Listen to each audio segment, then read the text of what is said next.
Türkiye'nin bütün camilerinde Diyanet İşleri Başkanlığımız Uhud'dan Çanakkale'ye, Bedir'den Çanakkale'ye, Çanakkale'den 15 Temmuz'a bütün bu değerler uğruna, bizi biz yapan değerler uğruna canını veren bütün şehitlerimizi unutmamak, şehitliği bize unutturmamak ve bizi biz yapan değerlerimizi tekrar canlı kılmak adına yapılan bu etkinliklere başkanlık merkezden ve bütün teşkilat olarak katılmak için misafirimiz oldu.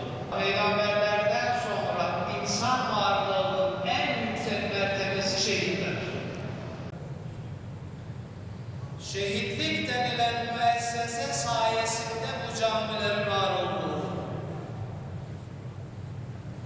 şehitlik denilen o müessese sayesinde Allah-u Teala'nın bu dini mübin İslam ile bu dünyada gerçekleştirmek istediği muradın ancak bu şehitlik vesilesiyle gerçekleştiği için Cenab-ı Hakk'ın peygamberlerden sonra en güçlü, en muteber, en itibarlı makamın şehitlik olduğunu anlıyoruz.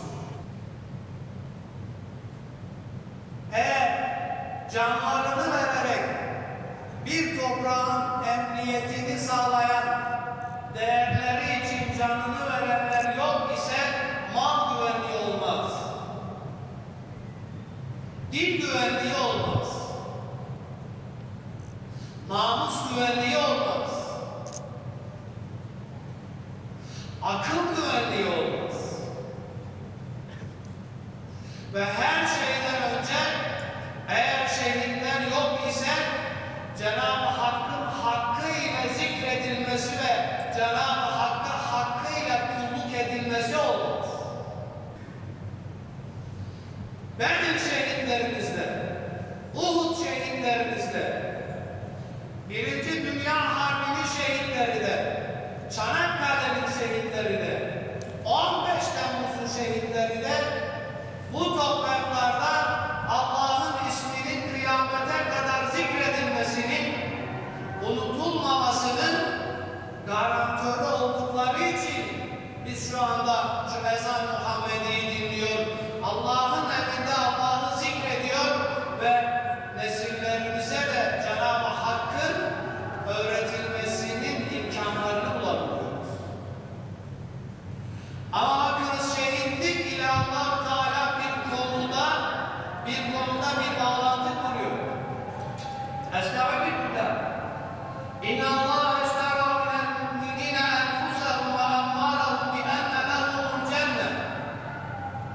Allah Müslümanlarla bir alışveriş yapmış ve canlarını ve mallarını cennet karşılığında satın almıştır. Ama canımızı ve malımızı Allah yolunda satabilmek adına ondan sonra gelen ayet-i kerimede Allah için canımızla ve malımızla mücadele edebilmenin şartları olduğunu söylüyor Allah Teala. التائبون العابدون الحامدون السائحون الراكعون إلى آخر الآية.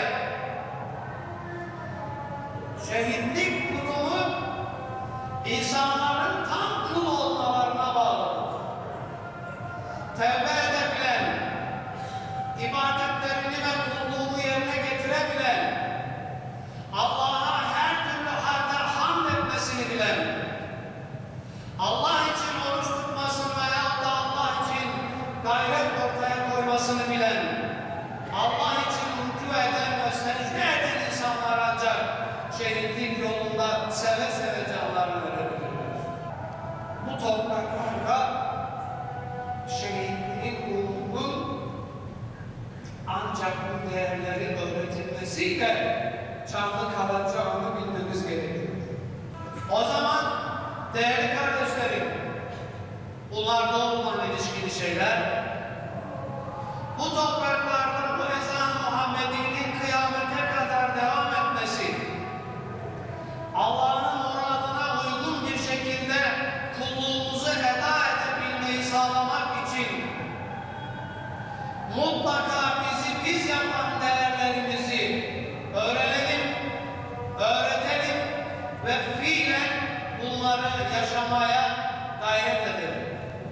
Ya Settar, Ya Rabbel Alemin, Ya Allah, Ya Rahim, Ya Rahman, Ya Mucibed Da'vat.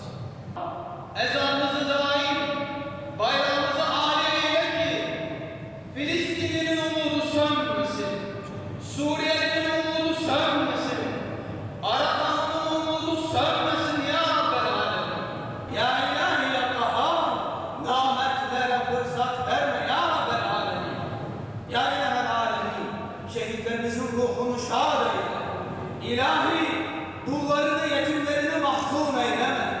İlahi, bize bir namus emaneti olarak verdikleri vatana layıkıyla sahip çıkmayı nasip eyle ya Rabbel Alemin. Bize Ömer'in adaletini ihsan eyle ki ıslah olmayana haddini bildirelim ya Rabbel Alemin. Sen kabul eyle ya Rabbel Alemin. Abi ben Bitlisliyim. Yani burada okuyorum. O gece de Bitlis'teydim. Babam da Ankara'daydı. Oradan gelecekti. Yani o gece yani yaşımıza göre bilmemiz belki normal olmayabilir. Yani her şeyin farkındayız. Onlar da içimize girmiş hainler abi. O gece uyumadık. Biz de orada çıktık. Yani ben küçük bir ilçesindeyim. Hiçbir hareketlilik olmamasına rağmen 2 gün boyunca sabahlara kadar bekledik. Yani münafık münafık kafirden de daha aşağıdadır. İçimizdeki münafıklar da elhamdülillah onlar da açığa çıktı. Hepsi şu an yakalanıyor, yakalanmaktalar. Yakalananlar da var. 15 Temmuz'un 2. yıl dönümü, bu yıl dönümü. O günlerimizi tekrar geri bize hatırlatmasın. Cenab-ı Allah bu milletimize yardım eylesin. Allah bu günlerimizi elimizden almasın. Bu devletimiz, milletimiz, imanımızın kuvvetiyle bu ülkeyi kimse bölemez evvelallah inşallah. Allah yar ve yardımcımız olsun. Allah onları ıslah eylesin derim. Şehitlerimize de kanı kanı rahmet olsun. O gece halkımıza çok eziyet ettiler. Allah kendileri ıslah eylesin. Kocamın dediğinin hasebi. Allah ıslah da eylemezse aynı kendileri perişan eylesin.